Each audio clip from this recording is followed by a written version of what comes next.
ছোট ছোট বাচ্চার আর্তনাদ, ঘুমের সাথে মানুষ উড়ে যাচ্ছে, এর দৃশ্য আর চোখে সহ্য করা যায় না। আমি আর বাড়ি বসে থাকতে পারলাম না।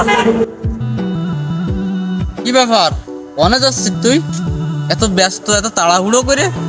কেন তোরা জানিস নে, আজকে তো লং মার্চ। ফিলিস্তিনের নিরীহ মানুষের উপর যে হত্যার চক্র চলতেছে, তার প্রতিবাদেই তো আমরা লং মার্চের আয়োজন করেছি। সেই মিছিলেই তো আমি যাচ্ছি, তোরাও চল আমার সাথে। মানে যে এই কি লাভ, আর আমার কাছে টা নেই। ওখানে গেলেই কি সব সমাধান হয়ে যাবে? ফিলিস্তিনি স্বাধীন হয়ে যাবে, যুদ্ধ বন্ধ হয়ে যাবে, মানুষ হত্যা কি বন্ধ হয়ে যাবে? আমরা যাই লাভ। মার্চ ফর গাজা অংশগ্রহণ করলে হয়তো ফিলিস্তিনি মানুষ মারা বন্ধ হবে না বন্ধু, কিন্তু ওই ছোট ছোট বাচ্চার রক্ত মাখা মুখ, তাকে মুখের কান্না, এ দেহে তো বন্ধু ঘরে বসে থাকা যায় না বন্ধু। নিরীহ মানুষের এই আর্তনাদ আমি একটা মানুষ হয়ে কি করে সহ্য করবো ক? বসছে চল, তোরাও চল আমার সাথে চল। টাকা পয়সা কিছু না বন্ধু, কিন্তু নিজের বিবেকের কাছে প্রশ্ন করে দেখ, আমরা ন্যায়ের পক্ষে আছি, মানবতার পক্ষে আছি।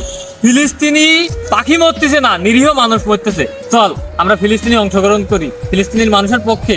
চল লং মার্চে যাই। চল বন্ধু, আমরাও যাবো, আমরাও তো মানুষ। ছোট বাচ্চাদের কান্না আসলে এভাবে দেখা যায় না। মানুষে যেভাবে মারতেছে, রক্ত রক্ত হয়ে যাচ্ছে, এগুলো আমরা কিভাবে দেখি? আমরা তো মানুষ, আমরা মানবতার ফিরিয়ালা। সবাই চল, সবাই চল। Palestine will be free.